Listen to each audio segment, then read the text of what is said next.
Hey everyone, this is Bill Krieger from the Veterans Archives podcast, where we preserve and share the incredible stories of our nation's heroes. Catch us every Thursday at 5 p.m. Eastern on Wreaths Across America Radio, or stream anytime on Buzzsprout, Spotify, Apple Podcasts. Really, anywhere you choose to get your podcast, you should be able to find us. Be sure to like, share, and subscribe to our YouTube channel, and follow us on social media to help us reach more veterans and supporters. We are a nonprofit, and this service is completely free for veterans. Every story matters, and every voice deserves to be heard. Spread the word, honor our heroes, and join us on this mission. Follow, share, and tune in, because their story should never be forgotten. Learn more at veteransarchives.org. We'll see you there. Today is Monday, August 18th. We're talking with Bobby Rindom, who served in the United States Coast Guard. So good morning, Bobby. Morning. I'm glad you found us. Yeah. And so we'll start out very simple. When and where were you born? Well, I was born in Florida, Hollywood, Florida, or I guess technically Fort Lauderdale, but and that was back in 87. Okay. Now I feel old. In 1987, I was in the Navy in the Med. So thanks for that on a Monday morning. Yeah, so you're welcome. So tell me, what was it like growing up in Florida? Did you have brothers and sisters? Well, I had a half sister who actually had a kid a month and a half after I was born. Oh, so you weren't close in age at all then? No, she was born 17 years before me. Okay, all right. So essentially, did you kind of grow up as an only child? No, because after that, I had a brother who was a full brother, 2 years younger than me. Okay, all right. And were you and your brother friends? Did you hang out together, or how'd that work? We, well, I never liked him. Okay, I'll be honest. We grew up together, and I kind of had to raise him because, well, my father dropped out of the picture pretty early on. Okay. But yeah, we stayed in contact with each other one way or another, because a little bit forced, because my mom tried to push the whole togetherness thing between us. Yeah. Till about 2019. Okay. All right. Well, let's talk a little bit about growing up then. Okay. It sounds like it might have been a little tough. Dad drops out of the picture. Yeah. Was mom working then? Oh, yeah. So kind of latchkey kids then. I'm not familiar with the term. Oh, well, so that's a 70s term. My parents were divorced. My dad lived a block away, but we never saw him much. Oh. And my mom worked all the time. So we actually had the house key around our neck. And when we got home from school, we let ourselves in. And so we were called latchkey kids. Gotcha. Yeah. Yeah. Yeah, I just kind of we moved a lot too, because my mom, being only parent, didn't exactly make a whole lot of money as a waitress. Yeah. So we wound up moving a lot to people's houses. Like, she would move in with this person for X amount of time, and then when they were fed up with us, essentially, we would move to another house and so on and so forth. Okay. I moved a lot. Did that involve moving schools too, or did you stay in the same area? Yes and no. Okay. It depends on when, where. Trying to remember, I think I wound up going to like 10 or 15 different schools growing up, totally. Wow. Okay. How was that how'd that impact you? Honestly, me personally, it didn't really bother, because I was always kind of a loner. Recently I found out that I have ADHD in that, and one of them is possibly the whole what they used to call Asperger's. Yeah. So I guess it never really affected me on a personal level, because I didn't really care to interact. But I was always the new kid, which never really bothered me. It was just, I always was. Right. So right. A lot of the same questions over and over again. Who are you? Where are you from? Da da da da da da. Right. And based on what you're telling me, you didn't really care to get to know those other kids anyway. Yeah, I got to know some, like with friends, I was always really picky. Mm-hmm. Where I know some kids, they go to schools and have 20, 30 friends. I had like 2 or 3, maybe. Yeah. So. Okay. So your friendships mattered to you then, the people that you chose to be around? Yeah, at least at the time. Okay. All right. And so how was school for you? I mean, overall, how did you do in school?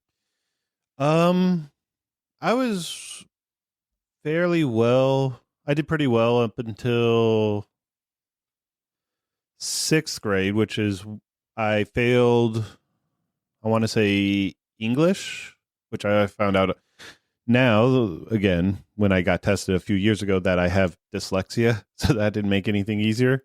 But I failed that year, had to go to summer school. And after that, I swore I was never going to have to repeat that bullshit. Right. So I was at least passing all my other classes. When I got to high school again, struggled with, again, English. But I at least did passing grades. Mm-hmm. So for the most part, I did fairly well. I always kind of exceeded in math. I did do that, even though I have a little bit of dyscalculia too. But yeah, because of the way I grew up, being told, hey, you're never going to have a calculator in your pocket all the time. Oh, hey, cell phone. Right. I got the power of NASA in my cell phone now. But you're right. They told us that. And so the way I grew up also was, through school is, oh, well, if you can learn how to do mental math, you don't have to show your work. So I took that almost to a challenge. Mm-hmm. And when I got to high school, my teachers hated me. They were always bitching about show your work. Well, I mean, I'm in the far back of the class. Nobody's around me. So I couldn't cheat. And they were like, well, in case you cheat, or in case there was a cheat or something. It's like, how? I always proved them wrong. And then it turns out that because I had to show work that they wanted, the way it actually screwed me up on math tests because of, again, dyscalculia. I would see, oh, this number, have it right where I wrote it, but then fill in the wrong Scantron bullshit. Yeah. So no small feat with all of these things going on for you to make it through school. Yeah. And growing up, that they didn't have those kind of help unless you were very obvious. Right. And then you were hyperactive disorder or whatever it was. Right? Well, yes, but I'm the inattentive type. Uh-huh. So the problem was they never noticed. Right. I'm very low energy. And the term Asperger's, I think, only came out 15, 20 years ago. Right. I was already out of school. Yeah. No helping you there, right? Right. So it turns out I had ADHD and all that, but no one ever knew because I was so low tone, never hyper. The only thing I could really notice is I never really sat still. I would always fidget, but never extraordinarily outside of what normal people would do. So you never acted out. Right. Okay. Yeah. Very easy to be kind of bypass or fall through the cracks if you're not acting out, if you're not demanding that attention. Right. Yeah. In fact, I was the other way. I was like, don't give me attention. I don't want to be bothered. Leave me alone. Yeah. Yeah. Yeah. So you make it through high school. Yep. Get your diploma, and what happens next?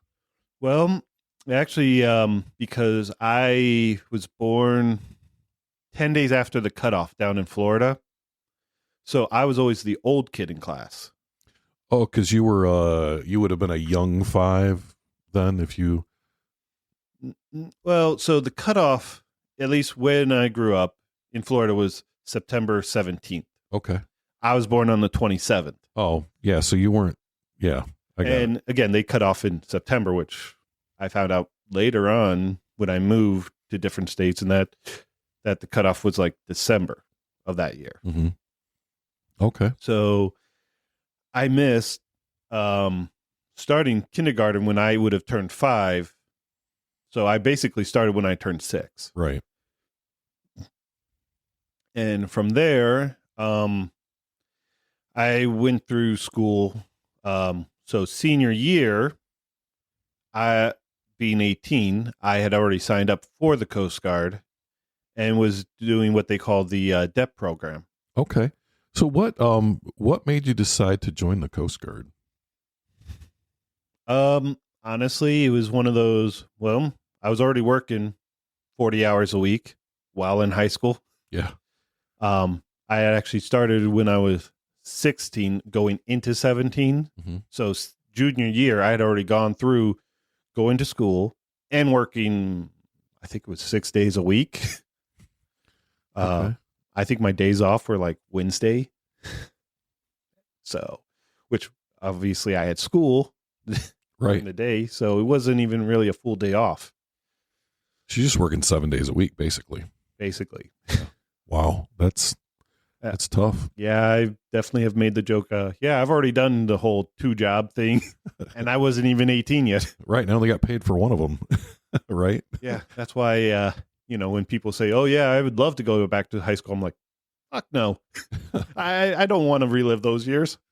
No. And so many parents tell their kids today, oh, high school is going to be the best time of your life. And I call bullshit. Yeah, maybe it is for some people. It's not for everybody though. Well, it's for those jocks that live their life till they're like 80 and still recall every day of high school. Like, oh yeah, that was the greatest. I was like, well, that's great. You were rich and popular and that where everybody else wasn't. Right. Maybe you peaked at 18. Right. Kind of sad. Yeah. Yeah, definitely. So you decided to join the Coast Guard. You're in the delayed entry program. When did you go to basic training?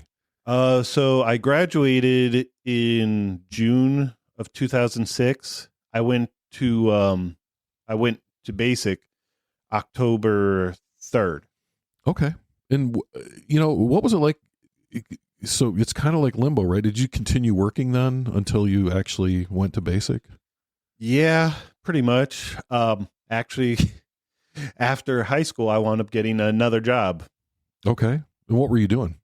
So as I put it, my main job that I had already had for 2 years, Mm-hmm. I was a dishwasher / prep cook. And sometimes they expanded me to where I would also bus tables, but I hated that part. Yeah. And they tried to get me to learn to line cook, but I just wasn't good at it. I couldn't focus on that many things all at once. Right. But Right. I did learn up some tricks for cooking in general. Okay. So after that, I actually worked at Jimmy John's as well. So I would most of the time work at Jimmy John's in the morning, and then in the afternoon work at the dishwashing job. Okay. So you're still doing 2 jobs, right? Basically. Yeah. I think it was the week before my birthday, or the week before my birthday, I quit everything. It was like, you know what? I'm going to have 2 weeks of myself before I join the Coast Guard, because the day I joined was actually 1 week after my 19th birthday. Okay. Yeah. Probably a smart move because you're not going to have the ability to do that much once you get in. No. Yeah. Did not. So where was basic training at? Cape May, New Jersey. Okay. So definitely not Florida. No. And Cape May, New Jersey at that time of year is probably a whole lot different than Florida. Yeah. Actually, I had moved to Michigan in my 10th grade year. Okay. Junior? No. Yeah. No. Sophomore. That's it. Okay. Freshman, sophomore, junior, senior. Yep, you're right. So freshman, I finished high school, or I did high school in Florida. Okay. And then that summer, my mom's, at the time, boyfriend, kind of, I'd say con artist us into moving to Michigan. Okay. So I did the last 3 years of high school in Michigan. All right. So where'd you live in Michigan? Dearborn Heights. Okay. Now, When you got to Michigan for those 3 years, did you pretty much stay in that one spot, or did you still move around quite a bit? I still move around a bit, but it was generally like that Dearborn Heights, Dearborn, and then more Dearborn Heights. Okay. But the day I actually, after I finished moving, was when the giant blackout was. Okay, I remember that. I was working for the power company at the time. That was the day the first morning I had actually been in Michigan. Wow. So you were like, oh, great. Here we go. Yeah, basically. Yeah. Yep. So did you enjoy being in Michigan? I don't know. Yeah, I can understand that. It was one of those, like, not really, because most of the time we were living with my mom's boyfriend, and he was a prick. Okay. Just plain out simple. He was a prick. No Dad of the Year plaque for that guy. No. Okay. He hated my guts. Okay. Because at that point I had already been, since I was 5, the one my mom looked to. Right. You were, for all intents and purposes, really the man of the house. Oh yeah, definitely. She'll even say I was, since I was 5. Yeah. Or 6 years old. So I can see where you guys might butt heads, because now he wants to be the man of the house. Yeah. I mean, he got along with my brother. Yeah. I guess my brother was always looking for a type of father figure. Mm-hmm. Me, not so much. Had you pretty much given up on that? What, having a father figure? Yeah. At that point or this point? At that point in your life. I never even really thought about it. Like, I knew my father, and occasionally I might see him. Mm-hmm. But I don't know. I never really thought of it. Now, did he live in Florida? He did. Okay. All right. So you moved up here. Now you're even less connected to him then? Well, at that point, it was only very, very occasionally that I would see him. Okay. Like a couple times a year. All right. If that. And that was after the like 5 or 6 years of no contact. Right. At all. So when you moved up here, did your mom live with this guy for the whole 3 years then you were in high school? No, not the whole majority, because in senior year, that's when I got essentially my first apartment, sort of. Mm-hmm. It was still under her name, but I was the one paying all the bills. Right. Thus the job and everything else, right? Yeah. Okay. Which, even goes to show that, like, I was making slightly above minimum wage of $6.50. And able to afford an apartment. That's a lot of hours. Yeah. I mean, still, I was working. I mean, yeah, for about 40 to 50 hours a week on top of school. Yeah. But the point is, I was able to pay for an apartment myself, basically. Right. Now, was your mom working then at all? Not really. Okay. Like maybe 2 or 3 days a week. So you're in school, you're still a kid, no matter how old you are, you're still in school, and you're taking care of the family. Yeah. Okay. Is your brother living with you too? Yep. Okay. I got you. So it's time to go to Cape May, New Jersey, right? And it sounds like maybe Michigan prepared you for that move then, somewhat. But so you get to basic training. Walk me through what that was like for you to step off that bus and walk in. What was your first impression? Okay. Like, it was just like, okay, I didn't know really what to expect. So I guess I was like, oh, at first, when I was first on the bus, it was like, okay, I guess this is what those like overnight field trip kind of deals are. Of course, they come on the bus yelling at you. Yes. But to me, that didn't really do anything. Like, I don't know if that would spark fear in others or intimidation. But at that point, I'd been yelled at so much, it didn't even register to me. So this really didn't get the effect that maybe they were looking for. No, actually, so within the first week, you would go to your like the first 2 or 3 days, they do what they call like the in process. Mm-hmm. And after that, you go to your company commanders and all that. And it was like after that, they started assigning jobs. I don't know if, like they said they were able to look into your Facebook. Well, no, sorry. Facebook wasn't around. MySpace or social media. Yeah. I didn't have any of that. Like I had an email at that point. Uh-huh. That was it. So they had nothing to look at. Pretty much. So I don't know. And you weren't giving them anything either because you weren't really responding to their. I mean, I did the appropriate reactions to like do this, do that, but I didn't really show any signs of anything. Right. So they also gave like jobs in that first week. Mm-hmm. They actually chose to not give me any kind of whatever you want to call it, extra job, like no laundry crew, no this, no that, nothing. They were like, sit down. We don't want you to do it. So I'm like, okay. Don't touch anything. Just do what we tell you to do. Right. Something like that. I mean, I don't know if it was because they had seen that I'd already worked so much or gone to school and worked. I don't know if they had that kind of record because, I mean, obviously they had my high school record and probably my work history because you have to sign that up. Right. But I don't know if they were either feel because I know what they said was they didn't trust me to do anything. But I don't know if they were giving me a break from right or messing with you or what. Yeah, what's going on here? So, yeah. And how long was basic training? So the Coast Guard actually has like the shortest of 8 weeks. Okay. But the time I went in, which like I said, it was October 3rd of 2006. Graduation they normally did on Friday. Well, it worked out that week was actually Thanksgiving week.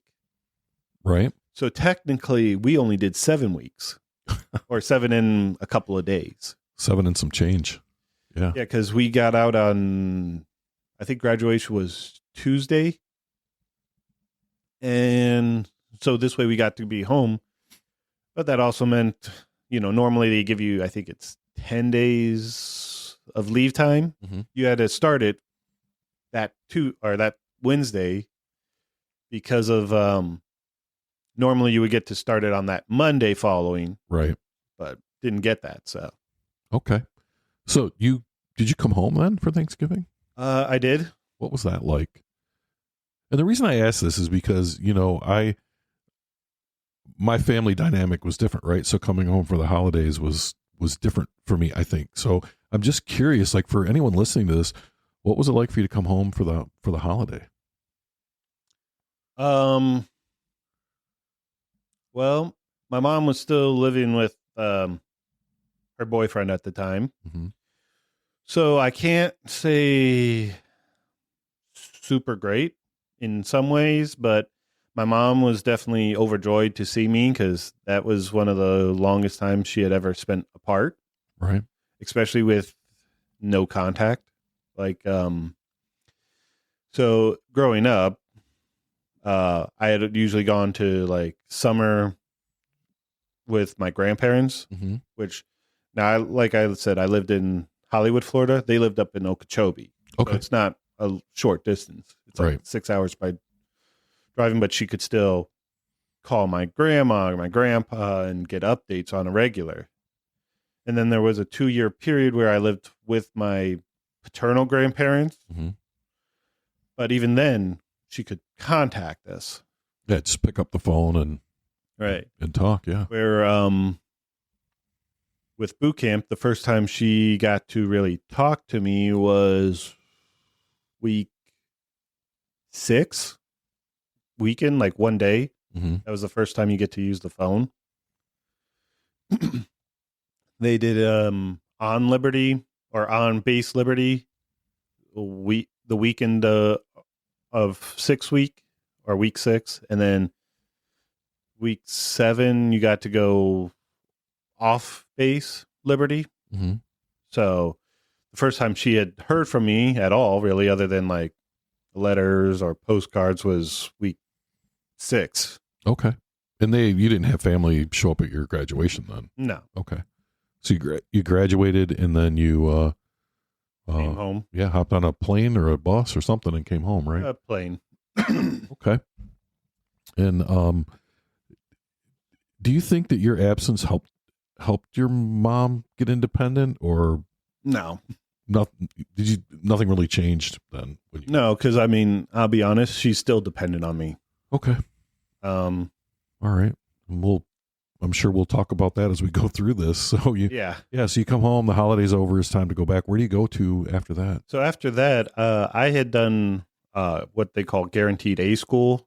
Okay. So I know other places call it like a MOS. Yeah. But for me, it was just called your rate. So for Coast Guard and Navy, excuse me, they call it your rate. So I went to guaranteed A school. Okay. To be an electronics technician. All right.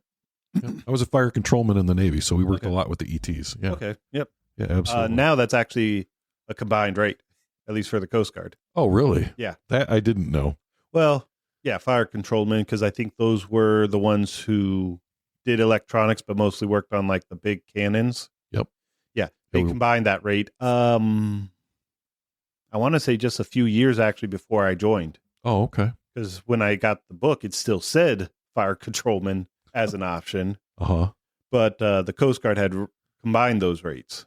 Which I think kind of makes sense, I think. Because I know a few guys who were in my class who actually went to like a Mark 92 school. Mm-hmm. Okay. And so you get to your A school, and how long is A school for you? Well, so first I started with what they call the, I forget now, but it was like the early program where you're there before school starts because I didn't have a permanent unit at that time. Right. So I went to A school and did what they like cleaning and all this other stuff. But on the very least, I didn't have to do duty because that was only for the guys who were already in class. So I got to kind of hang out for about a month before, just cleaning during the day. And other than that, I got my time after. All right. Now, like I said, I was getting to the ET school though, is the longest school in the Coast Guard, or at least it was when I got there or when I was there. I think it was like 28 weeks. Yeah. If I remember. Yeah. The next school was actually the ITs, which was like 27 weeks. But yeah, so the ETs actually had the longest school. We jokingly started counting time by the FS school. It was like, oh, food's good. Now it's shit. And then build up again. Yeah, so you could kind of like, oh, we're a quarter of the way through, we're halfway through, that kind of thing. Yeah. Now, so you're still undiagnosed though, right? Oh yeah. So how was it going through ET school? I mean, it's not an easy school. What was that like for you?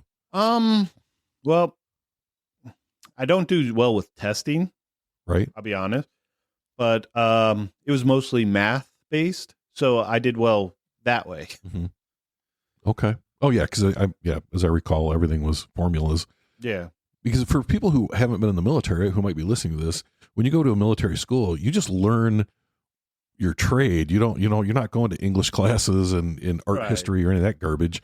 You're just learning what you had. So 28 weeks of solid electronics. Right. First I started with like DC theory, AC theory. Then it was analog and then digital. And then it got a little more technical with specific radios and stuff like that. Okay. And did you do you did a lot of practical application then while you were there too? Some. I don't know about a lot, but some. Now, how does that work pretty well for you? Like actually just applying what you've learned? That's why after I did the Helmets to Hard Hats program and became an electrician. Okay. So for me, hands-on is the best way. because I've had people explain things to a book, like from a book to me, and it's almost like Charlie Brown. Yeah. Exactly. Like I need to be able to see and touch to grasp things well. Right. So how did you do in school, in your ET school? I would, so I think we had like 20-ish kids overall.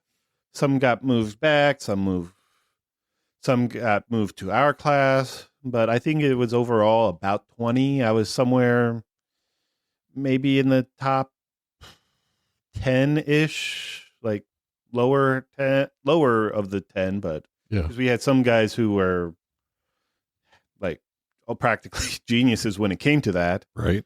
And again, my test taking skills, not exactly the best, but I was maybe slightly higher than average, but pretty close to maybe the higher tier of normal average kind of deal. Okay. And I think but for your challenge was taking tests, you probably would have even done better. Yeah. I mean, now people recognize that there's different ways to test. Maybe even the military. I don't know. So you're there for like 28 weeks. Yeah. Now where was this? That was in Petaluma, California. Okay. All right. So you're getting to see a little bit more of the country. How'd you like California? Let's take a quick break. Hey, listeners, we need your help to keep the Veterans Archives podcast going. We're a nonprofit dedicated to preserving the stories of our nation's heroes, and we provide this service completely free to veterans. Your support helps us record, share, and archive these incredible stories so future generations never forget the sacrifices made for our freedom. Every donation, big or small, makes a difference. Visit veteransarchives.org to contribute today. Help us honor their service by ensuring their voices are heard. And thank you for your support, and thank you to all the veterans who have served our country. Well, I was in the northern half. Uh-huh. I was in the middle of fuck nowhere, and it smelled like cow shit every day. Oh, okay. Well, okay. Not such a great experience there then. I mean, it wasn't bad. At least, pretty mild winter. Yeah. Well, it is California, so what I a little bit cooler than what I was familiar with, but still more familiar with how I grew up. Yeah. Okay, so you get through your training, and then is it time to go to the fleet, or did you come home again? What did you do? So I got to go home, but that's when I picked up my mom and brother, and actually went to my next duty station. So they came with you. Yeah, they. My mom eventually became my dependent. Okay. So all right. But from there, I had actually gone to Shoal Cove, Alaska. Oh, wow. Yeah. Okay. Big change. I want to ask this question. You don't have an answer. You don't want to. So your mom became your dependent. Was that for like medical or mental health reasons? Or I'm just trying to get a grasp on why. If you don't want to share that, that's fine. No, it's fine. So my mom had a rough life. Yeah. So by the time I was in high school and started working, she basically retired just due to physical ailments. I mean, she had her back broken several times. Once was because of her ex-boyfriend, and the other was because of my father, which is why they officially split apart. Okay. Yeah, it was, I grew up rough. Yeah, that's awful. Yeah. I definitely don't wish it on anyone. But so my mom had pretty much was solely dependent on me, monetary wise. Right. Health wise, she never got that benefit of being a dependent. But monetarily wise, she was. Okay. So she always lived with me at that point, as a dependent. Okay. And so when you moved to California, or when you moved to Alaska with your mom and brother in tow, your brother was out of high school at this point, or close to being out of high school at this point? He would have been going into his senior year. Okay. But he was an asshole. Okay. So he chose not to go to school and blamed it on me for moving him from high school. Oh, okay. They don't have high schools in Alaska? Oh, no, they do. He Yeah. just refused to go because he didn't have his friends. Okay. I got you. So now you moved to Alaska, you got your mom and brother with you. Were you able to get like off base housing or on base? How did that work for you when you got there? I had gotten off-base housing. Okay. At the time, so while I was at A school, I was working on getting my mom as a dependent. Uh-huh. I think I was able to get her as a dependent like just before I left. Okay. So then I was getting BAH with dependents, and dependents. If you had dependents, you didn't have to be on base. Got you. Okay. Because Shoal Cove, it is the most southern city of Alaska, so it's not like where you picture Alaska being frozen tundra. Right. Not the Denali mountain there, right? Yeah. Yeah, no, it's actually considered a rainforest. Okay. It rained so much I don't know. It took a 3-day ferry drive or ride from Bellingham, but my understanding is, other than it being colder, not much different than Seattle. Okay. Kind of weather, and raining like 300 days of the year. Constantly. Yeah. Yeah. But so the other option for those who didn't have dependents would have been you had to be in the barracks. Yeah. So I just found because that was the only base housing they had. So I had off base housing. Okay. All right. So you get everybody moved in. Now, were you assigned to a ship at this time? No, actually, I was stationed at a Loran station, which is a long-range aids to navigation. Okay. Yeah. Loran radar, basically, or navigation says, yeah. Yeah. Or because most people don't actually know what Loran is. It's old school GPS. Yeah. Yeah, exactly. And I think some people it's still out there. Nope. It's gone now. Yeah. Actually, okay. in 2010, they got rid of it. Shows you what I know. Well, I think it might be for other countries, Uh-huh. but the U.S. got rid of it Okay. in 2010. All right. Yeah. So that was like cutting edge stuff back in the day, though. Yeah, like 40s. Yeah. As cutting edge as it could be. And then they did eventually add on, like in the 90s, they added it for airplanes to help with their timing and everything. And it was actually way more reliable than GPS, because GPS can be up to like a quarter of a mile off. Loran was like within 100 feet. Yeah.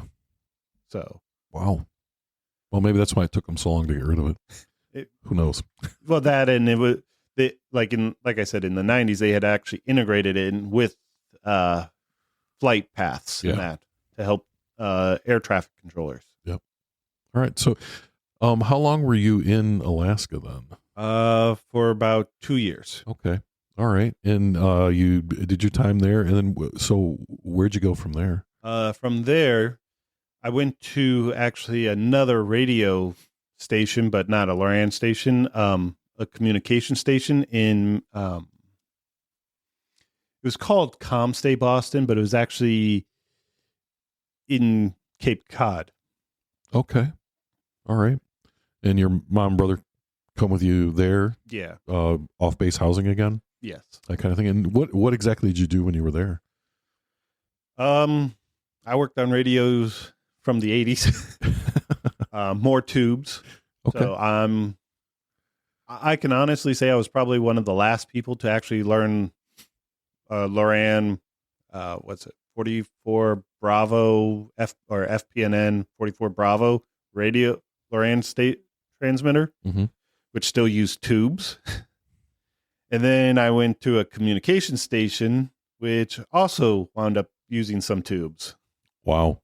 If it makes you feel better, when I was working on guided missile systems, our computer systems were from the 40s and the 50s. Yeah. So, yeah, I think we're always They worked, though. I mean, they did a great job, so I understand why we didn't get rid of them, but my goodness, they were old. Yeah, like super old. At the Loran station, they still had a computer that actually predated function keys. Wow. Yeah, it was like one of the first computers. Kind of still had if you didn't have the 5-inch floppy, the computer wouldn't work. So you had to make a new one every 6 months to a year. But the problem was at 2006, 2007, 2008. 2009, you didn't exactly go to the Radio Shack and get those. No, no. And people right now listening to this are they're scratching their heads like, what the hell's a floppy disk? It's the save file. It's the little picture of the save. Yeah. I don't think people know why that's there, but they know that's the save. Well, actually, the funny thing is that was the 3.5 floppy disk. The little hard icon one. Yeah. Which, granted, I went to school, or I started elementary in the early 90s, but I actually, one of the first things in kindergarten, I remember when we first went to a computer class, was like, okay, this is what we call a floppy disk. This is also a floppy disk, and showing the 3.5 compared to the 5-inch. And they were like, this is what we call the floppy disk. This is the hard floppy disk. Which, at least at a 5 and 6 year old comprehension made sense. Right. I don't know why we just call it a hard disk. Because the hard disk was actually on the computer. Right. Yeah. Well, that makes sense. Yeah. Rigid. They could have called it the rigid disk, I guess, but it's all gone now. So who cares? Well, that's why we called the one the floppy disk and the other the floppy disk. Right. The one that actually flops and the one that doesn't. That's basically how I distinguish the two. All right. And so how was your duty station for you? I mean, what was a typical day like? So at the Loran station, when I first got there, it was 6 days there, 1 day home, because you couldn't just take a car, even though it was a land-based unit. Mm-hmm. That one you had to take a hour boat ride to, and then another half-hour drive up this logging path in the middle of the woods, which is where they had it. Yeah. And so when I first started until I was qualified, it was 6 days there, 1 day off. But then once I was qualified, it was 4 days on, 3 days off. So me being an electrician now, a lot of, and being in the union, a lot of people hate 410s. Right. But I'm like, I want those 410s because, well, first off, I mean, I guess that's part of how I started off. But it lets me have a day to do stuff, a work day to do stuff. Right. And if you're on a rotating shift too, I mean, that day off could be in the middle of the week, which can be an advantage. Yeah, right? Actually. So when I first started, it was my work day was typically Friday, Saturday, Sunday, Monday, and then we got to go home Tuesday. So my days off were Tuesday, Wednesday, Thursday. So I started, they did swap you weekends to weekdays, mm-hmm. but I actually preferred working on the weekends. Right. One, it was a lot less, whatever you want to call it, authority. Right. We didn't really have too much authority during the weekends, which was kind of nice, especially me being, at that point, a junior petty officer. Right. So it was a lot less rigid. It's always nice when the boss isn't there. You can get actual work done, right? Actually, we only ever had a warrant at that station. Oh, okay. So, and he was actually at that station in the 90s as a second or third petty officer. ET2 or ET3. So he understood then. Oh yeah. So it wasn't where you have to deal with officers mm-hmm. of some lieutenant that just went through the academy and never actually did work. Right. We called those guys ring knockers. Did you call them that too? They would take their academy ring and they would always tap it on the table so you knew where they came from. So the funny thing is, both at my Loran station, I think I only dealt with one officer when they came to visit like once a year. Oh. Other than that, I mean, we had our warrant, Uh-huh. but he was one of the guys. He knew the system Right. inside and out, just like we did. Right. Yeah. Well, warrant officers are a special breed. Officers are scared of them and enlisted people are scared of them. It works out perfect. Well, see that, or the other hand is warrants are best friends with the enlisted, which actually makes the officers even more scared. That's true. And a lot of people don't know what to do with warrant officers. You know, which is perfect for them. Right. So, I mean, we saluted him and all that the few times we were even outside. Yeah. Because the way our unit was, it was all inside. So we never left the building. And then, you know, a few times when we saw him, it was mostly in civilian clothes because we didn't travel in uniform. Right. No saluting in civilian clothes. So you're all set. So most of the time, it was just, he was our supervisor, but that was about it. Yeah. Very civilian-like. Right. Pretty much. Yeah. I mean, and that's kind of the way he ran it, to be honest. Uh-huh. I was lucky enough where at least him was the whole way through my first duty station. Okay. And so how long were you there then? At the Loran station, that was a 2-year billet, considered semi-isolated. Okay. And then the communications? That was a 4-year duty. Uh-huh. And that one was actually ran by a senior chief. Okay. So, I mean... Was it a crusty old senior chief? Or was it just a senior chief? You know what I'm talking about, right? Actually, so the first one I had was... sorry, lightheaded for a second. That's fine. Brain does that sometimes. So the first one I had was on his Twilight tour. Okay. Yeah. So he really didn't care. Just don't hurt yourselves. Don't kill anybody. We'll be fine. Yeah.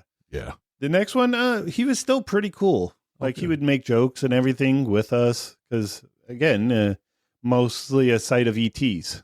Right. So right. He had been there. Okay. And so you did your 4-year tour there then?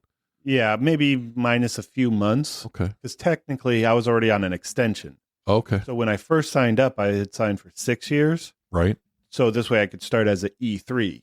Yep. And then with that, you don't graduate from boot camp, which normally a lot of people do. So then through A school, I had my time covered for the 6 months that you need to be as a petty officer or an E3 to become before you become a petty officer. Okay. All right. So you're still on your initial enlistment then? With an extension of 1 year. Gotcha. Okay. When I left the Loran station. Okay. All right. And then now, how long did you stay in then? Well, like I said, a few months shy of a total of 6 years. Okay. So all right. it was 7. Give me a sec. Okay, so it was 6.5 years active duty. Okay. All right. And then you went into the reserves after this. Yeah. Okay. So you get ready. You're all done with your enlistment here. You're getting ready to get out. Did you join the reserves right away? Yes. So in 2013, they were trying to push people out. Yeah.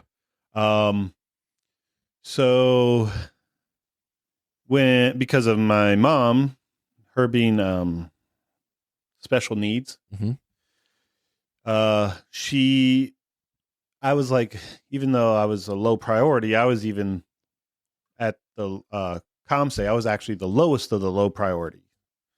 So when my time came and I was looking at rotation, they were like, okay, well, we can give you ESD Cape Cod, which would have been a no-cost move, or ESD New Orleans.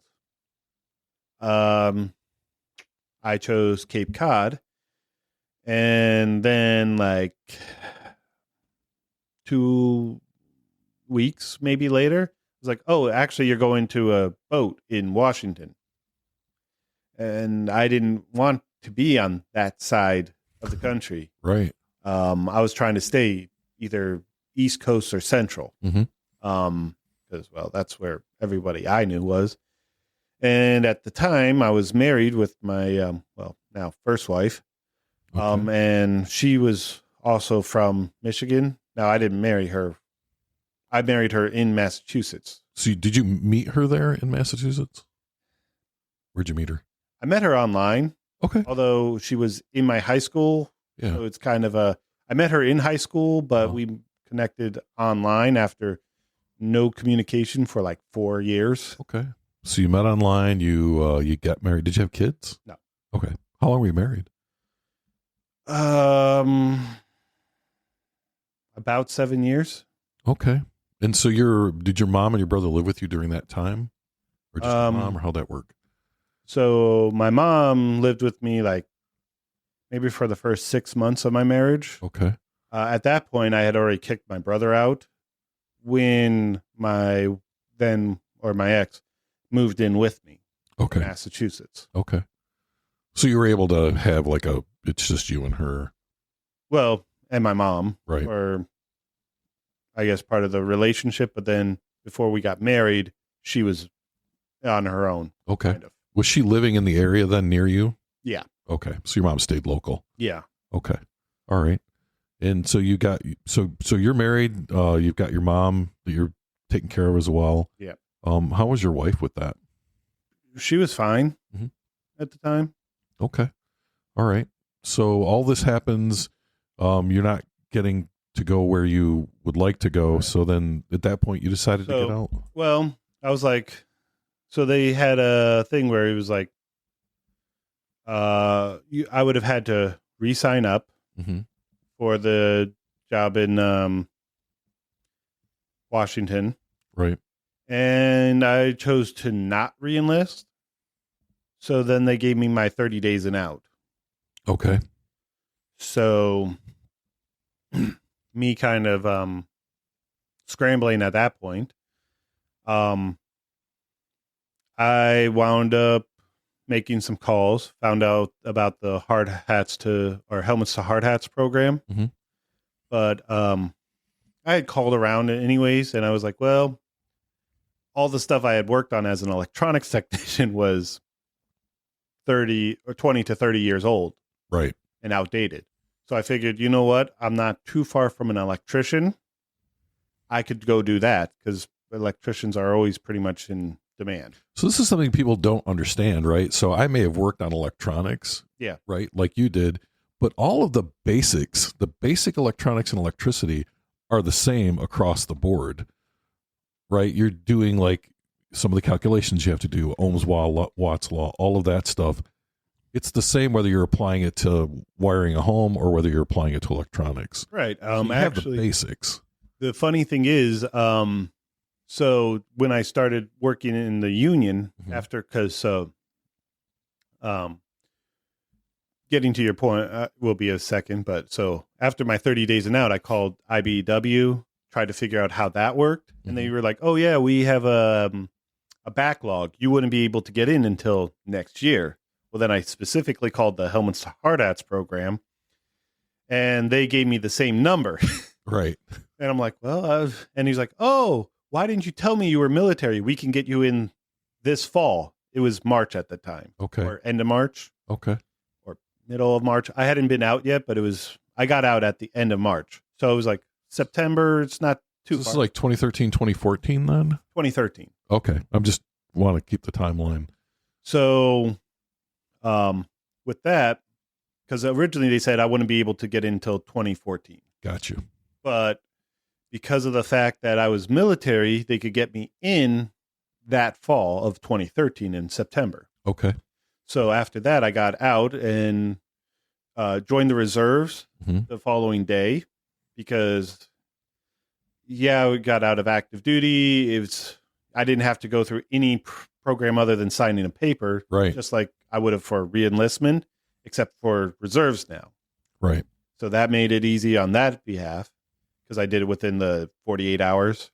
And then I actually got a job at Home Depot in my interim. Okay. Now, did you move back to Michigan? Or are you still in? I'm still in Massachusetts. Okay. Okay. So you're in Massachusetts. So But- you're in the reserves. You're working for Home Depot, and you're waiting to get into the Union. IBEW. Yep. Gotcha. And then, like you were saying, I was actually able. So I had still had my notes from when I started my A school. Yeah. So at least during my first year, I was actually able to pull up that sheet of all the formulas that made all of the sense to me. Yes. Pull up my notes for DC theory. And I was able to actually use a lot of that notes to help refresh, because at that point it had been 6 years since I had thought of it. And Right. with A school, as you know, you would know, it's a very fast. It's all a blur. That's the way I look at it, Pretty right? much. It was a very fast program of, Yes. okay, well, you got AC, DC, this, that. Okay, well, you learn the basics. Here you go. Right. Yeah.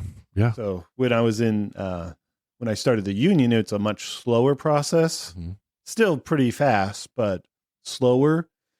Because at the time it was a 5-year program for an apprentice. Now, granted, there was also like pipe bending and this and that, circuitry. Yeah. A lot of stuff I was able to use piggybacked from my electronics experience. Right. Made it easier for you then. Yeah. Okay. Because like when I started my second year and we did AC theory, Mhm. the teacher I had, which granted the way they do it is you're supposed to learn on your own technically and then go over it in class after. Right. I looked at AC and I was like, I don't remember any of this. Like I knew I had learned it, but I had no idea what the fuck I was looking at. Right. So I actually had to look back in my notes Uh-huh. from A school when they would actually teach it to you. I was like, oh, that's right. That's how you do like your inductance, your capacitance, all that stuff. Yeah. All the important things that get tucked back in there, right? Pretty much. It was Yeah. like, you know, brushing off an old grave. Right. So you're in the apprenticeship program for how long then? Well, now they just changed it to 4 years Uh-huh. within the last year. Okay. But it's a 5-year apprenticeship. So you were in the 5-year program. Yeah. And did you do all 5 years in Massachusetts No. then? Okay. So So at what point do you end up back here in Michigan? So it was after my second year. So they were much more following the school year. Uh-huh. So during summer break of first year, I had talked to my wife because, well, I'm not from Massachusetts. Right. Neither is she. Exactly. Everybody I had known was in Florida. Right. She was from Michigan. Right. And so I did kind of promise her that I would try to get her back to Michigan to be close to her family. So I kind of looked at different options following the first year, because before I even joined, I made sure I could transfer, Right. which you could. A little harder than, let's say, when you're in the military, but it's still possible. There's some steps. Yeah. Yep. So I found out I could. And then at first year, I found out that, or I had made a decision to move to Michigan. Mhm. And the only part I had an issue with was which location. I came just before the start of my second year of IBEW apprenticeship. I came to Michigan and kind of toured a couple of locals. Okay. My first choice was actually Ann Arbor. But the apprentice director there had told me, oh, yeah, even though you're already in and helmets to hard hats and all that, it might be hard for you to get in. So I actually chose Lansing as my local because they said no problem to get you in. Okay. So I finished my second year in Massachusetts and then came to Michigan after that. Okay. And this whole time I'm still in the reserves as well. Right. So you're still doing that. Right. So Yeah. I'm when I was switched over from the reserves, I was actually at a electronic support detachment, or ESD, in Boston. Okay. Well, I switched from that to ESD Detroit. And still, as an apprentice, going to because the joke is you go in once a week or once a month and play military. Right. Right. One weekend a month, 2 weeks in the year, or however they do that. So, okay. So did you move to the Lansing area then? Or? No, actually, so I first started in Dearborn Heights and lived with, my, at the time, mother-in-law. Okay. Lived there for maybe about 6 months. And then moved out to the Brighton area afterwards, which was significantly easier on me because even though I was in Lansing, I was also living in Dearborn Heights. Right. So that was like a 2-hour drive. And it's not a nice drive either. That can be a tough one. It actually wasn't too bad. Okay. Because it was all 96 for the most part. Right. But it was still a 2-hour drive. Yeah. In and out. Right. Well, and I guess you were going opposite of all the major traffic, right? Like, because in the morning, people are coming in on 96, and in the afternoon, they're leaving on 96. So you were doing the opposite? You were going to Lansing in the morning? Yeah, I mean, my job was also at 7 start time. Okay. Because people also go into Lansing too. But, that's true. Generally I would show up at 6:30 and kind of take a little nap. Yeah. In the car. But so at my time, it was too fucking early. Right. For anyone to even be on the road anyway. Oh, that's true. Either direction at that point. Well, actually in the afternoon is when it got difficult because I got out at 3:30. So by the time I got close to Detroit, it was already almost 5. Right. Gotcha. So you moved to Brighton? Which is about a halfway point. Right. And is your mom still kind of with you then? Where's she at? We had set her up in actually Lansing. Okay. All right. Of me working out of Lansing, I figured I'd be in the area a lot and being able to visit her. Okay. Quite often. All right. So then you're in your apprenticeship, you're back in Michigan, things are chugging along. Now, at what point did you and your wife split up? Well, that was, I'm trying to think. So it was kind of a long process. It was in 2018 we kind of first were dealing with it. Okay. And this is the last year of your apprenticeship too, right? 2018? Yeah. Okay. So 2018, and again, last year of my apprenticeship, we were dealing with it, and basically, we just wanted different things from life. Right. I was very clear from the very beginning that I had wanted a family. She was all on board with that up until I got married to her, pretty much. And then she didn't want kids. Pretty much. Okay. All right. I mean, fair enough, right? I mean, so was it an amicable split? Pretty much. Okay. For the most part, I just walked away from everything, like stuff. And the only thing she didn't touch was my retirement or my retirements at that point. Right. Because at that point, I had actually been medically retired from the Coast Guard. Okay. Which was also in 2018. Okay. So that's a busy year. Yeah. Yeah. Yeah. Because also technically I was supposed to graduate in 2018, but due to time delay bullshit, I didn't actually top out officially until the beginning of 2019. Okay. All right. Now, by that time, are you and your wife are done? Pretty much. I mean, we were already living completely separate lives where I'd work during the day.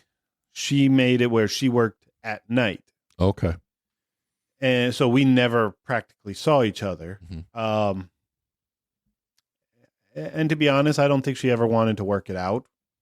She wanted a situation where she was living with me, but not with me. Yeah. I can understand. So So did you stay in the Brighton area then? Did you stay in the house? Did she stay in the house? How'd that work? She stayed in the house. Okay. I walked away, but I still chose basically a house a few blocks away. Okay. Just because it was an easy area for me, because for me personally, professionally, I work out of Lansing, but then I do what's considered traveling in the local.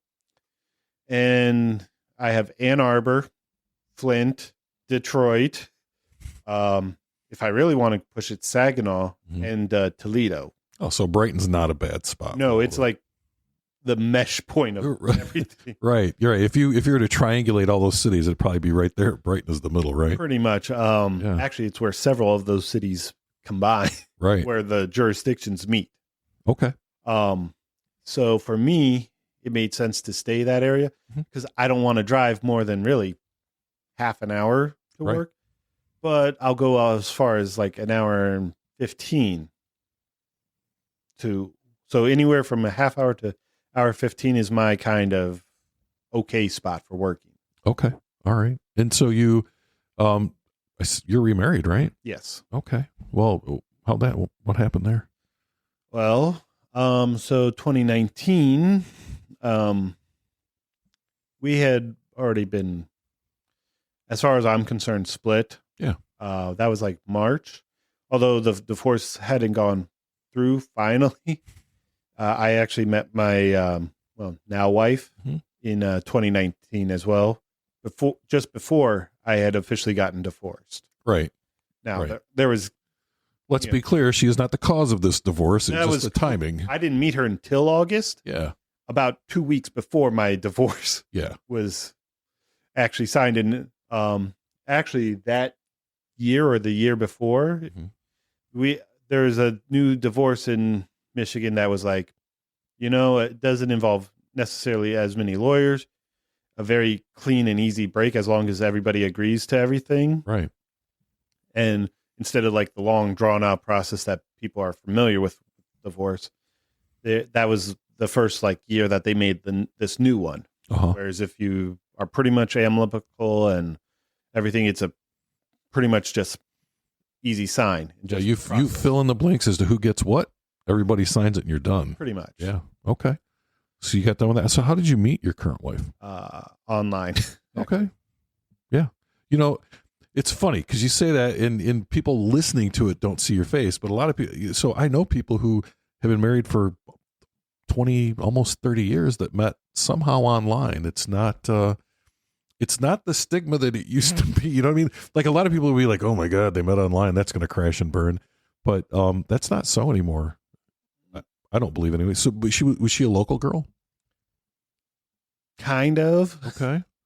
She was actually from Toledo. Oh, all right. So, I mean, to me, that's still kind of local. That's Midwest. That's not Toledo's almost Michigan anyway. Let's be honest. It was an hour drive for me, so I didn't even care if it was Ohio or Michigan. It was an hour drive. Right. You're all about how long is this going to take me to get to, right? Pretty much. Like outside of 3 to 5 hours, I would consider that at that point a long distance. I know some people who consider long distance 20 minutes away. Right. It's all perspective. The way I look at it is if I can drive there and back within a reasonable amount of time, spend time there, like I'm not traveling the entire day, that's pretty much local. Yeah. Yeah. So you meet her online and you're like, oh, well, this seems like a connection. Yeah. So you start dating then. I'm assuming you make that hour drive once in a while. Yeah, actually she moved in pretty quick as well. Okay. But but yeah, we were doing the dating thing for a bit. And then COVID. Yeah.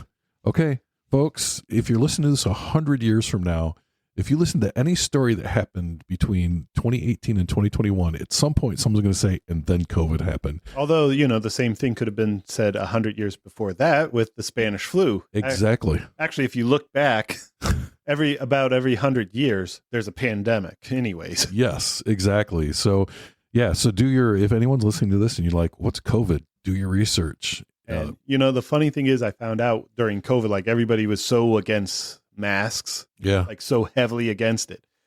Back in the whatever, the teens, 1921, I think is when that happened. It actually started before 1918, I think. It was during World War One. Yeah. And actually, the only reason it was called the Spanish flu was because Spain was the first to acknowledge it.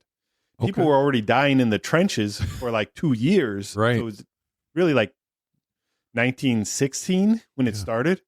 But nobody else in the world was willing to acknowledge it until Spain acknowledged it. Right. That it was a pandemic. So masks during that pandemic, what happened there? You can see pictures. They even had them on pets. Yeah. And the whole idea is if you didn't wear a mask, they were going to shoot you. Yeah. We didn't shoot anybody this time around, but yeah, there was quite the threats. quite the debate, wasn't there? If you went by people, but yeah, you can actually see signs of like 1918 or something. Whole families in masks. There's one picture where the guy's holding a cat, also wearing a mask, near a sign. If you don't wear a mask, we will shoot. Wow. And we thought we had it tough.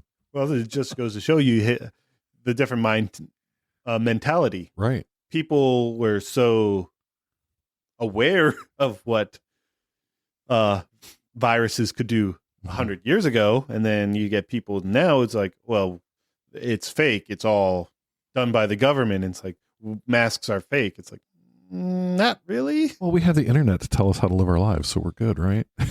That's a whole different discussion. Yeah, because it makes me think of the commercial that they had a few years ago of the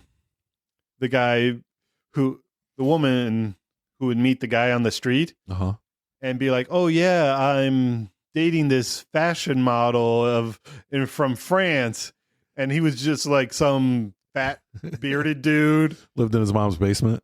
more than likely, but he just would come and he would just go bonjour. Oh yes, yeah. Like I think it was a phone commercial or something, and it was like, don't believe everything you see on the internet or something. No, I totally, because people would say, oh, it must be true, it was on the internet. But yeah, so I mean, that's the same as in the news network, to be honest. Right. You got to be careful. You got to do your research. So she moves in, then COVID hits. Yeah. We really got to know our partners when COVID hit, for sure. So how did that all work out for you?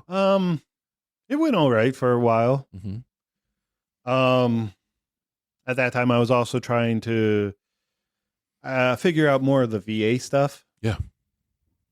Because at that time, I had also been medically retired. Right. With 40% disability. Is what I started with. If you don't mind my asking, why were you medically retired? What happened? Well, so I want to say in 2017, because reserves, you still have to do the yearly physical and everything. Right. One of the things that they finally looked back on my medical records, or one doctor finally looked back on my medical records and realized, oh, you should have never been able to join the reserves with how damaged you already are. Oh, neat. Yeah, so at that point, I'd already been in the reserves for 4 years. Yeah, they're kind of stuck with you.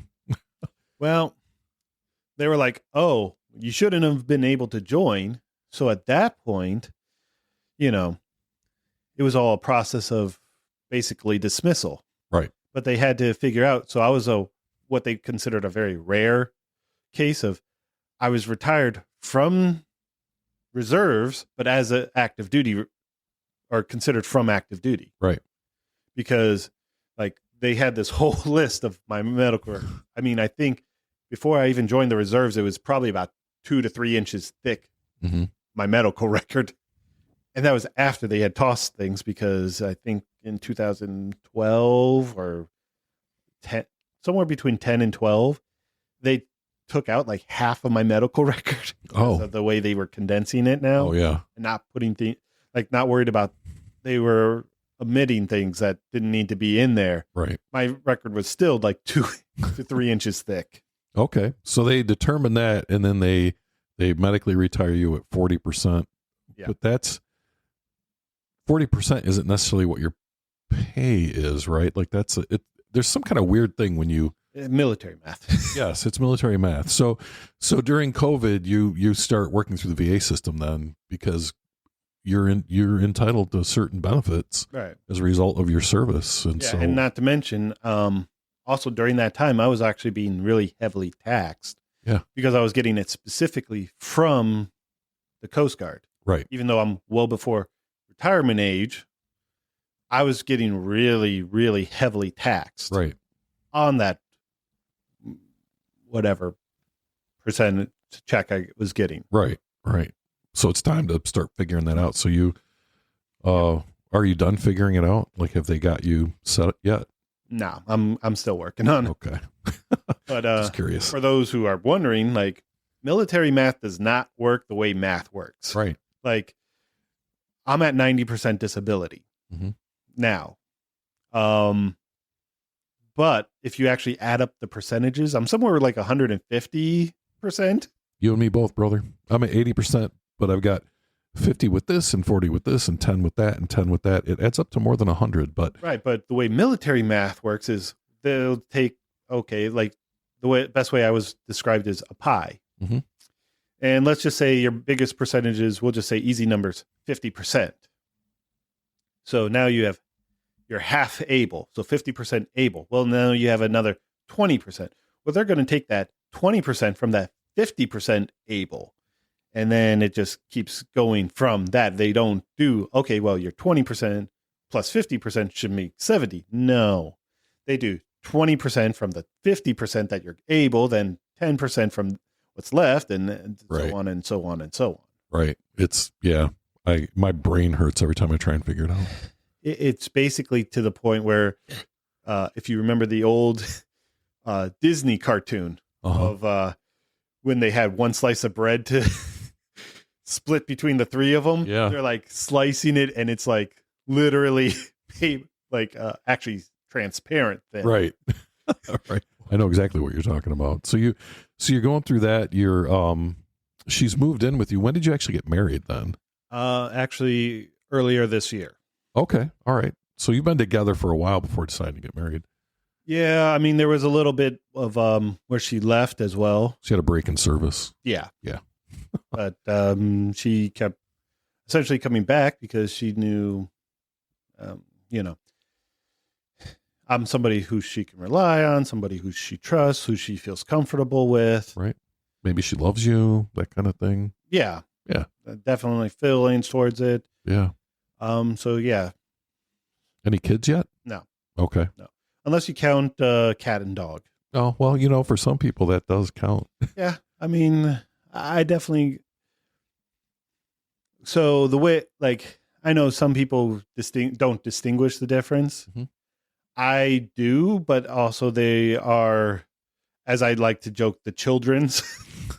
This is the way I joke saying it. But yeah. So yes, but no. They're part of your family. They're our kids, but not our human kids. They're pet kids. Right. Which, some people don't distinguish fur babies, as they call it, compared to normal babies. Yeah. I do, but they're just as important, but they're just different. Right. Right. Because they're not humans. Right. Yeah. No, They're never going to be self-sufficient. Right. They're not going to talk. Well, Well, okay. That is debatable. My daughter has a dog I think talks. I have a corgi, Okay. and if you're not familiar with a corgi, they tell you what they're thinking Yes. in one way or another.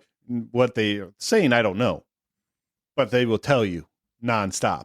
Yeah. My brother and sister-in-law both had it. They had a corgi. Yeah. So yeah, familiar with that. And then my cat also does it Oh, okay. Do they communicate too with each other? somehow. I don't know how necessarily. Yeah. Sometimes the cat just slaps the dog. Right. Sometimes that just works. Yeah, he's like, get out of my spot. I want to be there.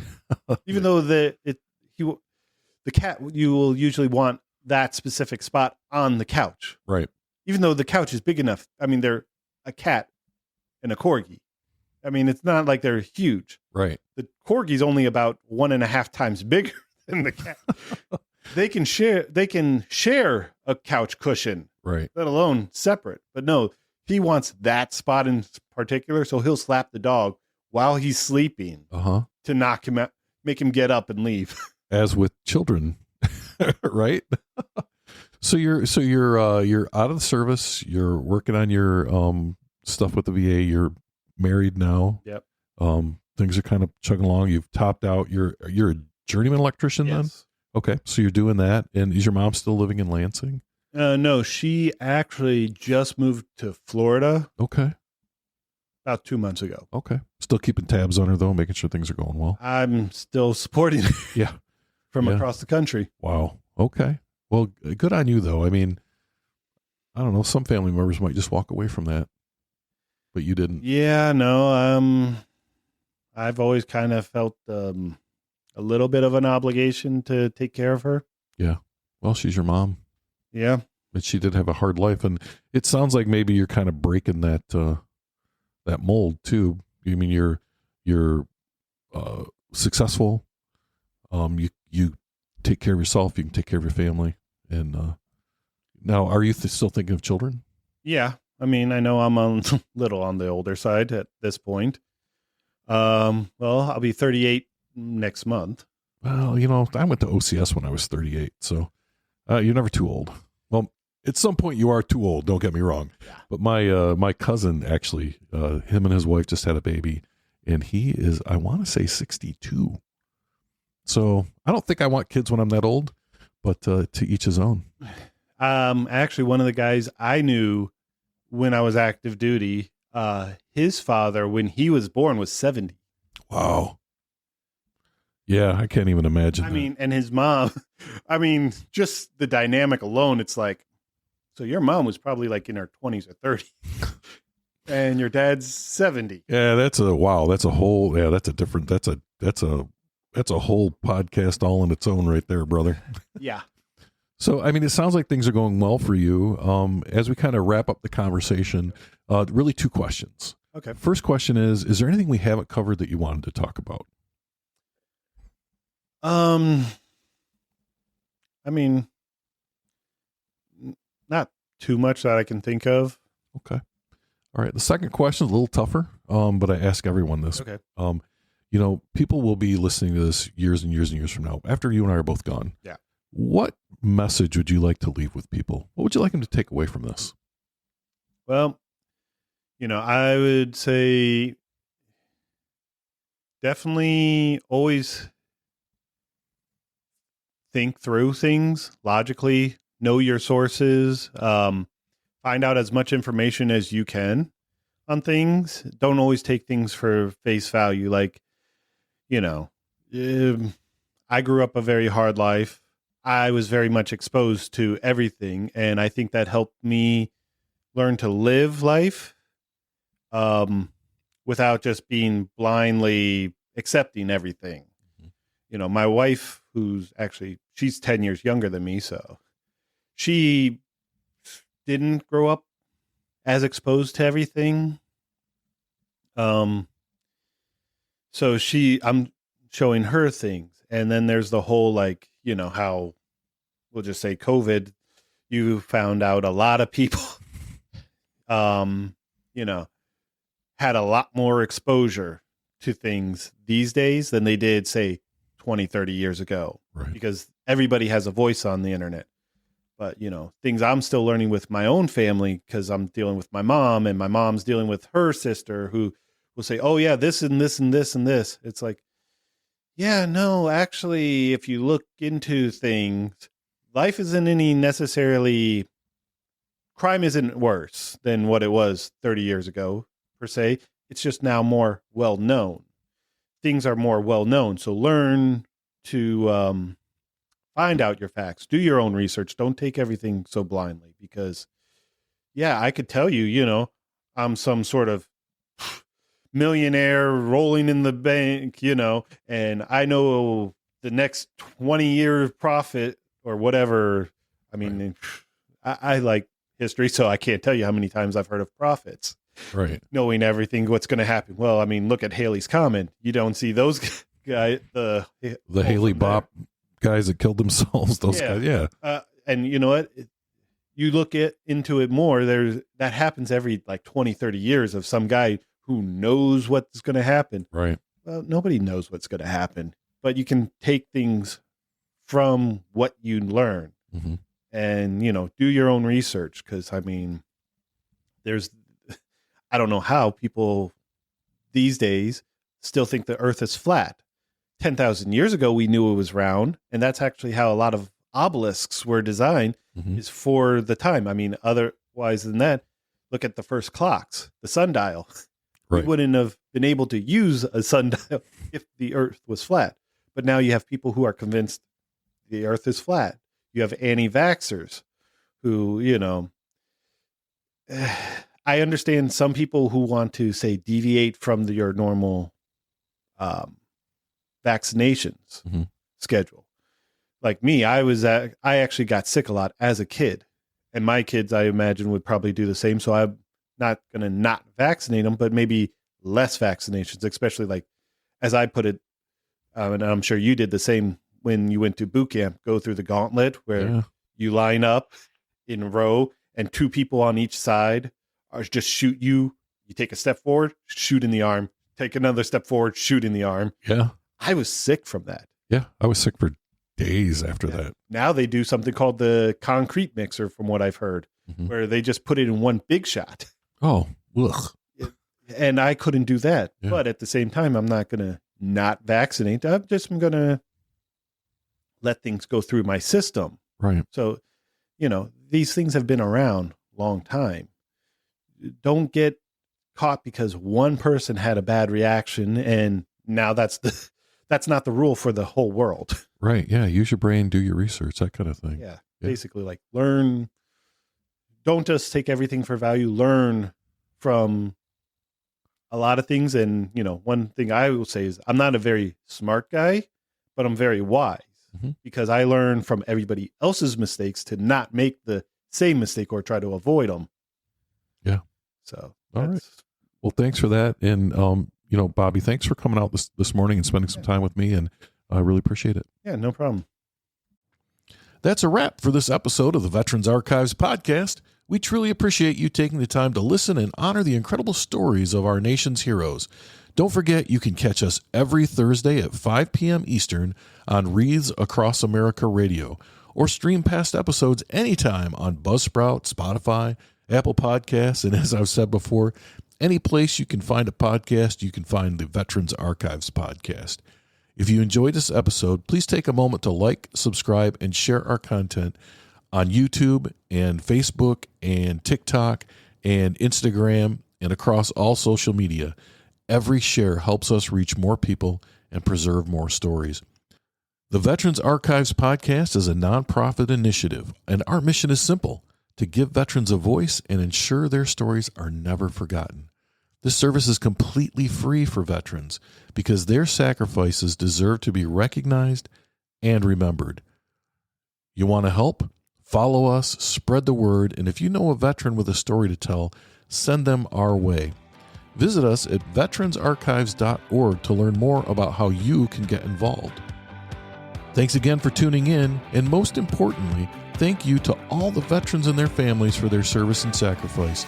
Until next time, take care, and we will see you on the next episode of the Veterans Archives podcast.